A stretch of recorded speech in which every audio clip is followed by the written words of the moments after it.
Salve galera, seja bem-vindo a mais um Pode Papo de Periferia, segunda temporada, especial Banda Anunciador. Tão aí? Tão aí? Vamos nessa! Pode Papo de Periferia. Eu sou Neza Moura, jornalista, produtora libriana e apresentadora de vocês. E hoje estou aqui com o capricorniano, ele que é professor, fotógrafo, folião e pesquisador do Banda Anunciador. Seja bem-vindo, Robson, ao nosso podcast. Obrigado pelo convite. Eu que agradeço, estar aqui. Vou falar um pouquinho sobre o bando, né? Exatamente, necessário, né? Essa festa que transcende. Eu afirmo que é a melhor de feira. Não sei se eu tem assino outra. embaixo, né? Assino embaixo. Eu sou suspeito para falar porque eu gosto muito. Pesquiso o bando, né? E assim, para mim é a melhor festa da cidade. Não tem igual. Pois é, e sua história com o bando, ela começa você pequeno. Começou eu criança ainda, né? A influência da minha mãe, que ela gosta muito de festa. Sim. E assim, ela comentava em alguns momentos sobre a festa do bando. Ela sempre gostou de festa de largo. E assim, de alguma forma, aquilo internalizou em mim. E eu ficava com aquela imaginação, né? Aquele imaginário de como seria essa festa, que seria uma festa maravilhosa, né? E tava tudo certo, né? Porque era mesmo. Quando eu tive a oportunidade de ir, eu vi que realmente era aquilo que eu queria. Tudo que ela falava. Oxi. Nada fora do que eu imaginava. Tudo ali. Aquela alegria, música, diversão, tudo ali naquela festa. E olha que assim, eu não tenho um histórico de curtir muitas festas assim, né? Populares, carnaval, micareta, eu não tenho esse costume. Sim. Porém, eu imaginava como seria essa festa do bando. Sempre imaginei que seria uma festa assim, família, com muita diversão, muita alegria, e era isso. Só que até esse momento você estava indo como folião. Como folião. Ainda não tinha dado o estalo do pesquisador dentro de você. Não. E assim, e até é interessante falar isso, porque demorou até eu chegar aí de fato ao bando anunciador, porque eu costumava trabalhar no final de semana. Sim. Então eu nunca tinha a oportunidade de ir. Nos dias de domingo, que o bando acontece dia de domingo, eu estava trabalhando, então eu nunca conseguia ir. Então aconteceu de um dia, eu estar folgando no domingo, eu falei, pronto, agora é minha vez. Eu fui e me realizei, né? E assim, aí eu comecei a ir no bando. Sim. Todo ano eu ia. Porém, eu ficava tentando, alguma coisa em mim, pensava assim, poxa, tá faltando alguma coisa. Eu não sei, eu acho que eu precisava completar essa memória. Eu tinha essa memória de algo que eu não vivi. Foi passado para mim. E aí, por conta disso, eu ficava tentando entender algumas coisas do bando e que eu não achava lá. Por exemplo, as pessoas falavam muito que ia muita gente fantasiada. E assim, tinha muita gente fantasiada, mas não na quantidade que eu imaginava. Eu imaginava que todo mundo ia fantasiada, como se fosse uma festa à fantasia. Então eu vi que tinha gente fantasiada, mas era de uma incidência um pouco menor. Falavam que tinha os mascarados, tinha um grupo que ia mascarado e eu não via tanto mascarado assim.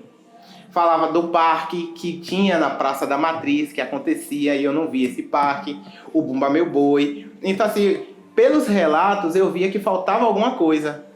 Então aí eu já na universidade, né, imaginei uma pesquisa sobre esse festejo.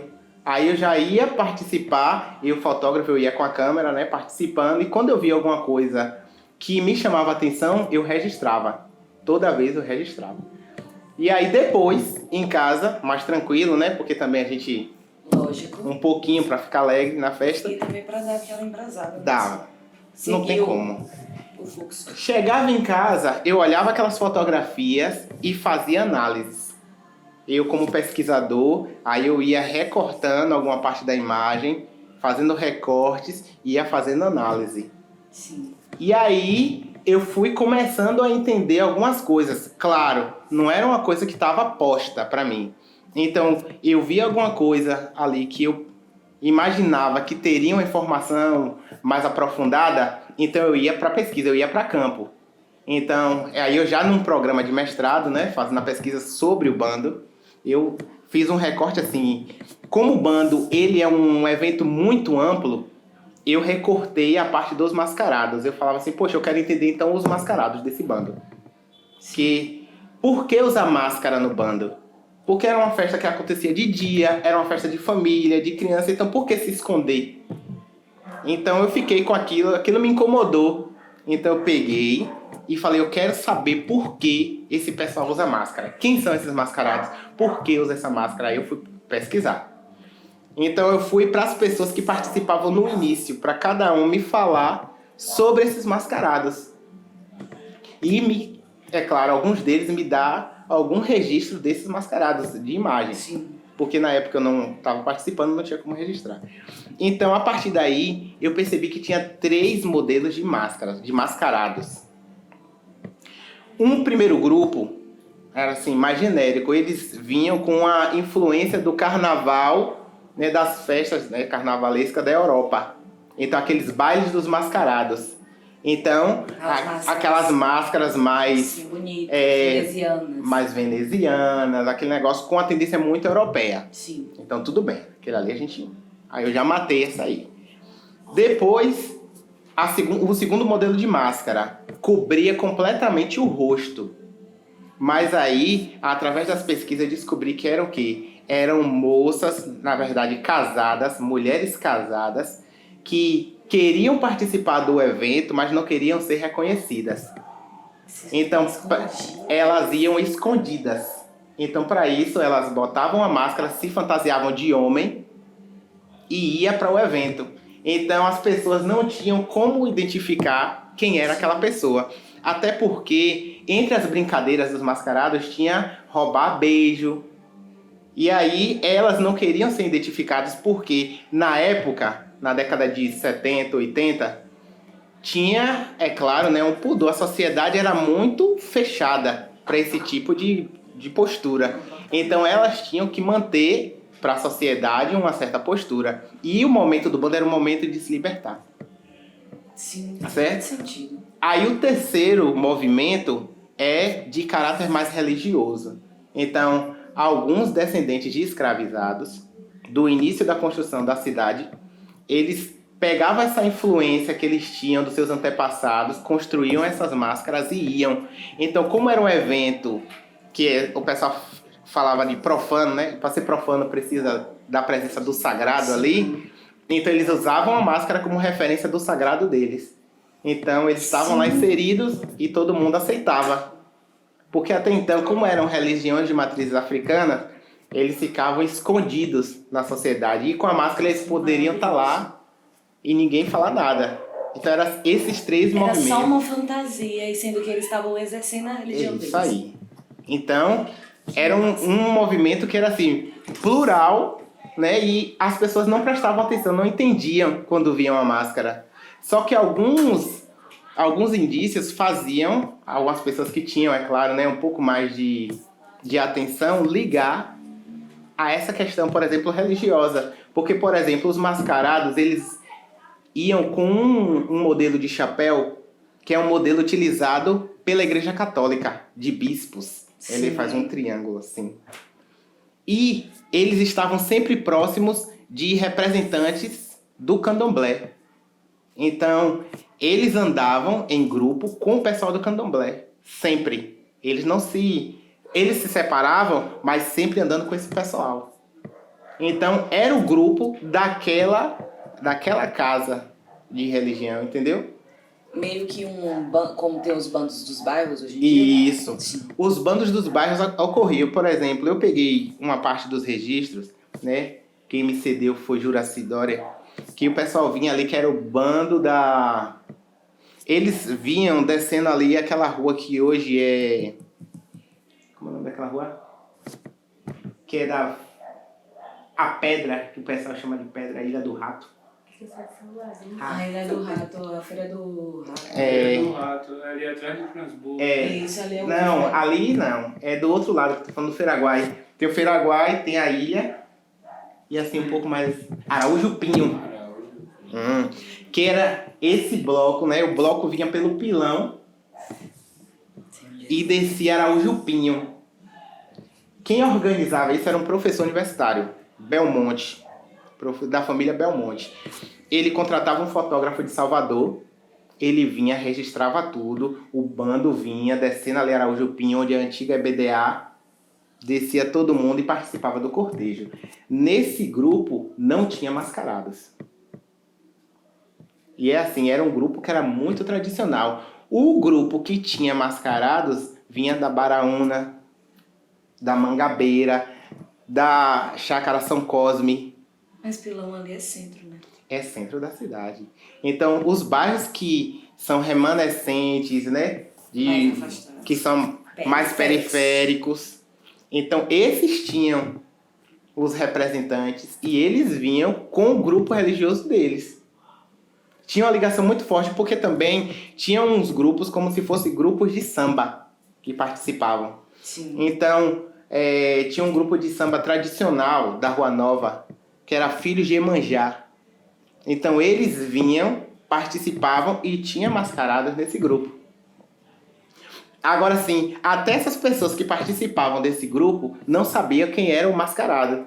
Que eles ficavam meio receosos, falavam assim, pode ser um ladrão, a gente não sabe. Então eles ficavam um pouco que com receio quando via o mascarado, mas eles sabiam que era do grupo deles. Era um momento assim, um momento meio assim de medo, mas ao mesmo tempo admiração. Eles ficavam assim, poxa, é muita coragem, que pode ser confundido aí por qualquer coisa, e eles andavam com uma lança. Sim. Aí as pessoas falavam, e essa lança é por quê? Essa lança era um modelo de lança, era um modelo tipo tridente. Eles andavam, e o tridente, assim, no caso, né, é uma referência também a religiões de matriz africana.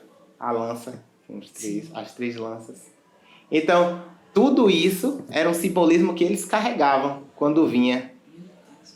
Agora sim, também ao mesmo tempo, nessa pesquisa, eu descobri que os mascarados também tinham outra origem, que era do Alibabá, que é na ladeira do Feira 4.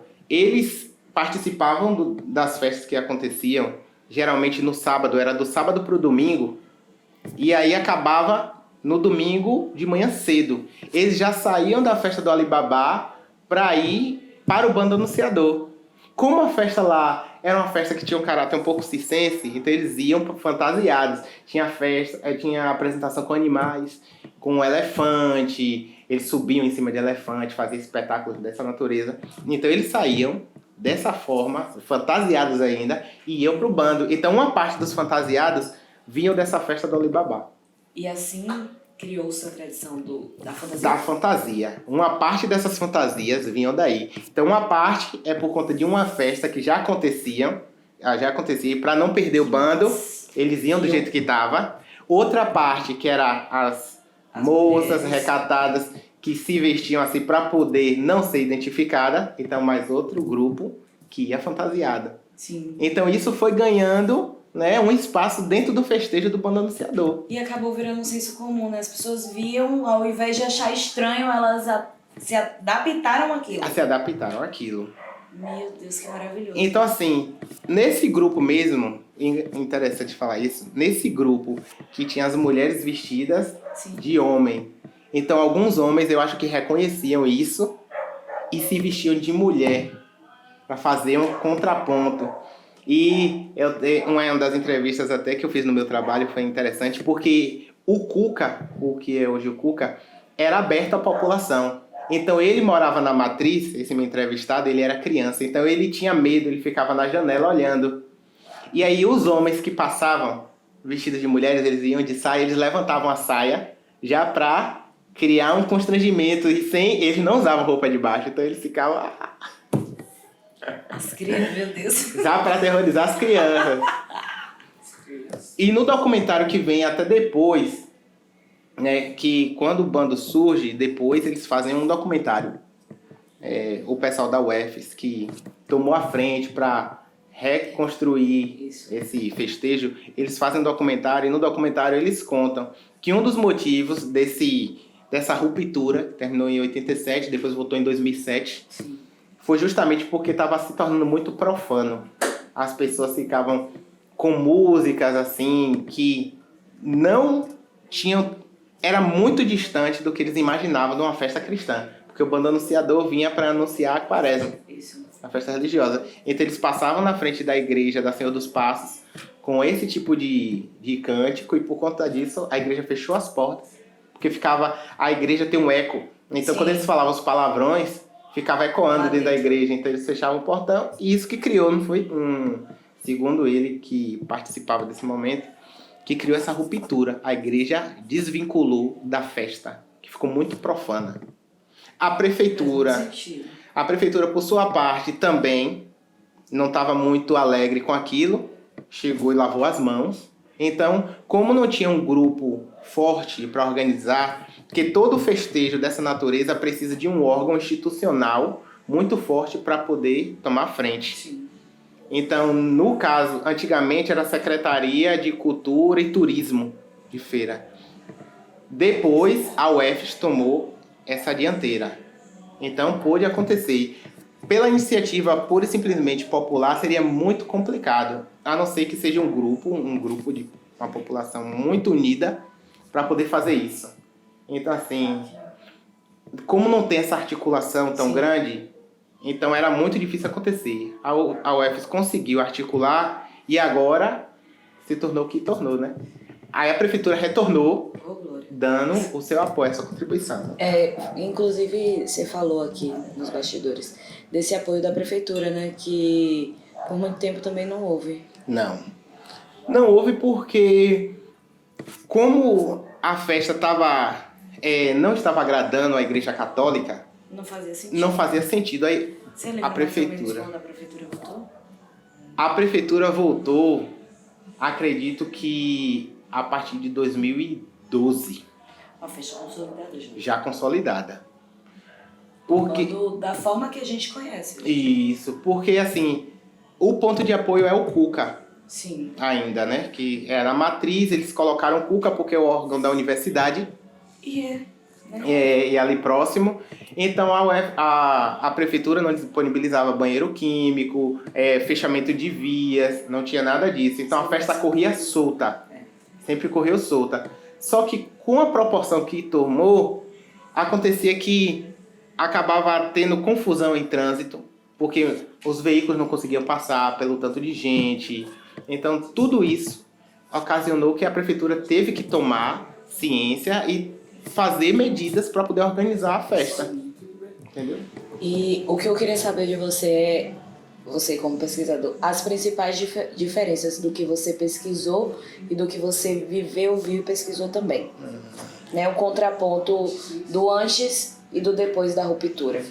O que aconteceu? Antigamente, as pessoas falavam assim, que a festa, alguns relatos, que a festa era uma festa muito elitizada. Porque tinham grupos que tomavam a frente e queriam toda a pompa, todo o glamour de organizar uma festa tão grande quanto o bando.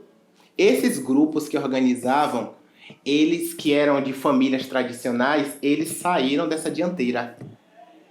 Porque havia um conflito dentre esses grupos para saber quem tinha mais destaque. Então, quem saía à frente, quem abria o festejo, tinha um destaque muito grande. E até é engraçado, né? É até interessante contar uma história que rolou nos bastidores, que Zeca de Iemanjá, que é um pai de santo muito conhecido, tradicional na época, e Mãe Socorro, que era uma mãe de santo muito famosa, e ela sempre tomava frente. Ela tinha um destaque muito grande porque ela sempre entrava à frente da organização. Então, houve uma discussão muito grande na época entre ela e Zeca de Iemanjá, que é vivo até hoje, mora no Parque P, na década de 80. Então, Zeca de Iemanjá com o pessoal do seu terreiro e ela com o pessoal do terreiro dela. E aí ela foi mais forte, conseguiu vencer, e depois disso ele nunca mais participou do evento. Isso aí, conversa de bastidores, né? Eu até tentei conversar com ele. Falei assim, eu queria conversar um pouquinho sobre o bando anunciador. Ele não conversa sobre o bando anunciador. Ele cismou com isso. Então ele não conta, não fala nada sobre o bando. Sim. E assim as pessoas não sabem que Zeca tá vivo. E é da época. E era um dos organizadores, participava ativamente. Mãe Socorro não, Mãe Socorro já foi. E assim, Mãe Socorro tinha uma coisa, quando ela não conseguia juntar um grupo bom de pessoas para poder tomar a frente, porque tinha que ser um grupo grande. Então ela chegava nos bordéis daqui de feira, pegava todas as meninas que trabalhavam, pagava e pronto, eu quero todo mundo. E ia todo mundo. E volume. E volume, que ela tinha que ter aquele grupo grande. Então ela fazia isso. Sempre para estar na dianteira, ter um grupo grande e poder falar e ter voz. Era isso.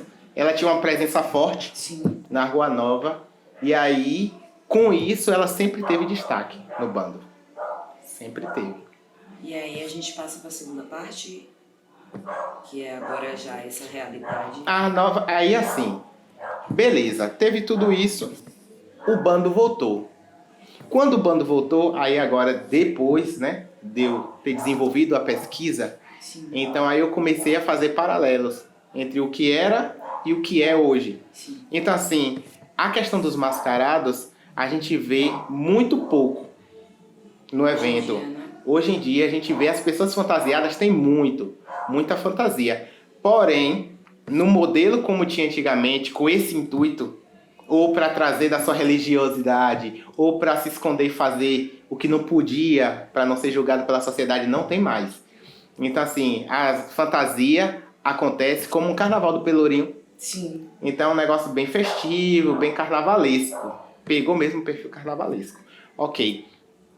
Já a questão das máscaras, a gente ainda vê uma ou duas no evento todo. E olha que o evento tá com uma proporção bem grande. Não. Ele assim, ficou quase um micareta. Ou até maior. Porque o micareta, o espaço até é maior do circuito, E mas só que fragmentado. é fragmentado. E lá não, é todo mundo muito próximo. Sim. Então, assim, a gente ainda observa, porque eu vejo, ainda tem a tradição de ser aberto pelas baianas. É. Então, as baianas abrem o cortejo. Então, isso manteve. Outra coisa, as prostitutas, que antigamente participavam do cortejo, hoje em dia não participam. Elas ficam ali no Beco da Energia, Sim. elas continuam ali, elas não participam do trajeto. Antigamente participava. A gente só passa na porta delas. Passa na porta, mas assim, como tem um grupo que não gosta de participar, porque é muita gente, muito aglomerado, o pessoal vai pelo Beco do Mocó, Sim. que é ali do lado. Então, tem essa diferença. Essa é outra diferença. E outra coisa que eu observei é que essas máscaras que a gente ainda vê hoje, que aí já fazendo um recorte para minha pesquisa, essas máscaras não têm tanta referência com as que tinha antigamente. Por exemplo, quando as máscaras de antigamente, elas tinham uma ligação com o povo do Benin. Então, assim, uma das características das máscaras, apesar de ser de pano, eles faziam de pano, então tinha um detalhe ao redor dos olhos. E esse detalhe lá no Benin eles faziam com concha, não, com búzios. Porque na religião de matriz africana, o búzio, ele dá visão. Então por isso que os olhos são no formato meio que de búzio. Então eles faziam isso ao redor dos olhos, mas os olhos eram redondos. Não era no formato do búzio. Sim. Era redondo, mas com detalhes de búzio. E aqui não. Essas máscaras de hoje em dia não é mais assim. Não. As que cobrem completamente o rosto, que são feitas de pano, o pessoal faz como se fosse aquela máscara do Pânico, de um filme hollywoodiano. Sim. Ou então bota um chapéu. Tem alguma relação com os mascarados de Maragogipe ou Tem. assim, a ideia do É isso. Até 87 tinha essa referência. Porque dessas máscaras que tinham cunho religioso, apareciam 3 modelos. Essa que é um modelo que bebe um pouco do Benin, que é feita de pano.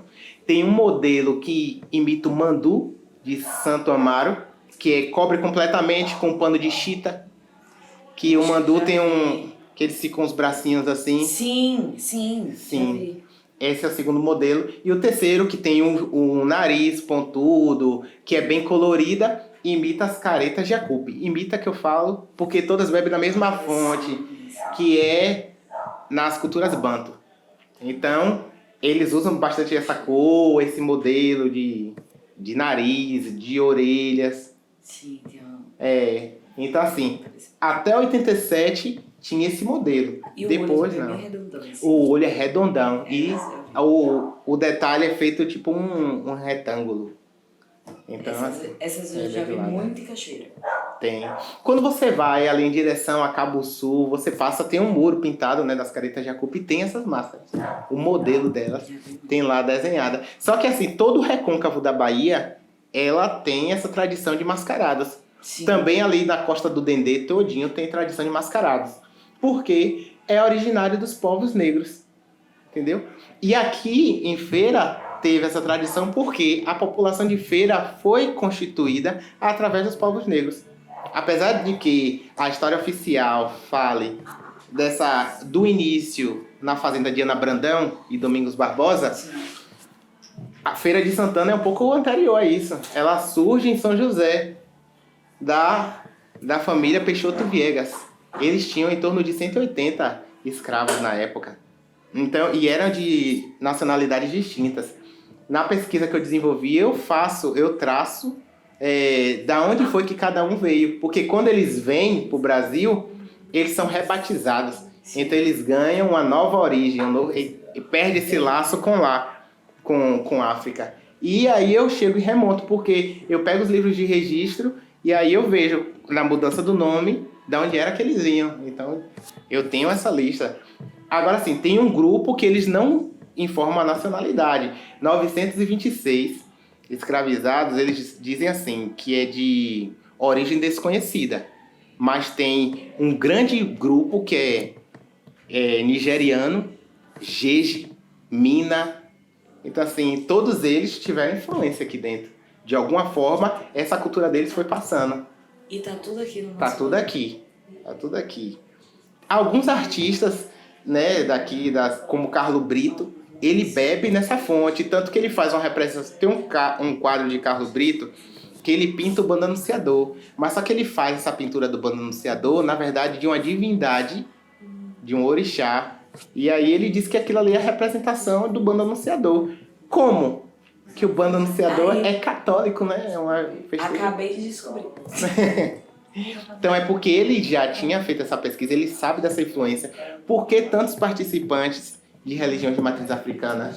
Sim. Mas tem alguma coisa a ver com o secretismo nesse momento? Sim, com certeza. Porque eles tinham que professar a fé deles de alguma forma. Isso. E a forma que eles tinham abertamente de fazer isso sem ser julgados pela sociedade da época era através do secretismo. É sério?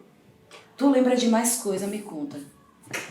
Porque eu tô passada. Eu não fazia ideia de nada. Tirandíssima, Sério?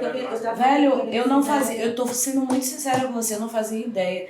A gente fez um documentário sobre o bando. Não só um, né? A gente já fez milhões de coisas. Velho, juro pra você. Mas é porque agora na pandemia a gente fez um e fui eu que apresentei. Meu mas Deus, nunca que. foi uma história assim, um recorte atual. Do ator do que a festa em si. É isso, o que é o Se bando. tornou um movimento. Super raso e eu tô passada. Super raso. Porque nas poucas pesquisas que foram feitas, nada disso aparece. É mais mesmo? diferenciado, né? Mas assim, ó, tem mais coisas na pesquisa, claro, né? Tipo, como tem a ligação com a religião de matriz africana, o que é que acontece? O professor da família Belmonte, que organizava esse bando que vinha do pilão, Sim. descia... Então, ele se converteu ao cristianismo. Quando ele se converteu ao cristianismo, o primeiro ato dele foi falar assim, ó, isso tudo é demônio. E ele tocou fogo nos registros da época que ele tinha, que ele contratava o professor, sim, tocou fogo. Só que assim, com a idade que ele... Aí ele ficou com Alzheimer e tal, então ele não lembra. Ele é vivo hoje, só que ele não lembra os detalhes. Os remanescentes da família que tem lá, ainda mora no mesmo lugar, em frente a essa praça, no cruzamento da Araújo Pinho.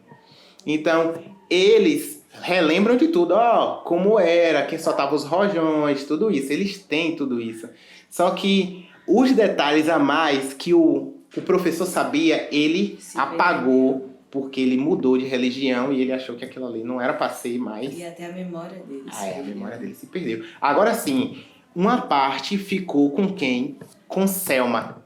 Selma, que é a mulher, a esposa de Juraci Dória, Sim. que ela foi uma das organizadoras do Bando Anunciador quando retornou, e ela que fez uma parte dessa história, remontou esse documentário. Ela conseguiu essas fotos, uma parte dessas fotografias da família Belmonte. Ela tem essas fotografias. Ela cedeu para mim uma parte para eu fazer a pesquisa. E ela falou que não tinha sido publicada e não divulgou a ninguém. Então, assim, ela gravou em CD e me deu. Eu falei, pô, uma festa, por que ela nunca divulgou isso? Por que ela não abre o jogo que tem essas festas, essas lembranças? O povo com uns guarda-chuvas feito com palha da costa. Sim. Eu falei, todo mundo de shortinho, batedeira, naquela época. Maravilhoso. E eu, gente, isso aqui era pra todo mundo tá vendo. É a nossa memória. Sim. E É tá história, aí. né, de Tá aí feira. apagada. Assim, né? Porque não é divulgado.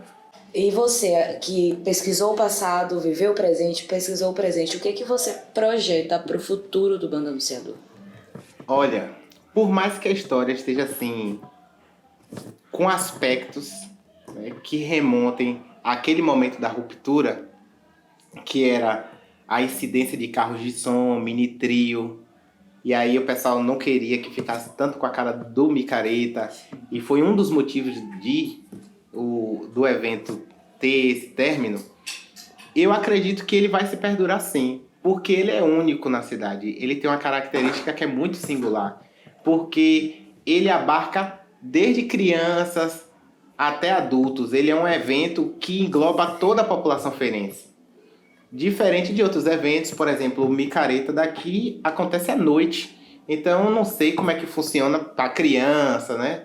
E o Bando Anunciador é de dia, é cedo. Você pode participar e até meio-dia, talvez, né? Num horário mais tarde, você já está em casa, tranquilo. Então, assim, é um evento que eu acho que abarca toda a população de feira. E ele tem um aspecto um pouco mais leve, né? Por conta dessa ligação com o religioso, né? Da quaresma católica. Então, eu acho que por isso esse evento vai se perdurar. É claro, né? Cada vez mais vai ter intervenção do Estado, do município, em organização, com policiamento. Então isso eu acho que é inevitável. Pela proporção do evento mesmo. Mas eu acredito que vai ser essa festa que a gente conhece. Maravilhosa. Robson, obrigada. Obrigado, pela eu que sua agradeço. contribuição. Muito obrigada mesmo. Saio daqui muito mais enriquecida e tô besta, inclusive, com a sua memória. Poxa, eu achando ainda que esquecendo muita coisa. Meu Deus do céu, eu não lembro o que eu almocei ontem. Satisfação enorme estar aqui no Pode Pá De periferia. Pode Papo de Periferia. Então, assim, satisfação enorme, né? Tá aqui no Pode Papo Periferia. Falando um pouco sobre a minha pesquisa, né? Que eu acho que é muito bacana pra gente, né, ter esse momento de nostalgia, conhecer um pouco da nossa cidade. Eu acho que é bacana, eu adoro. Você contribui demais. É isso aí, galera. Ficamos por aqui e até a próxima.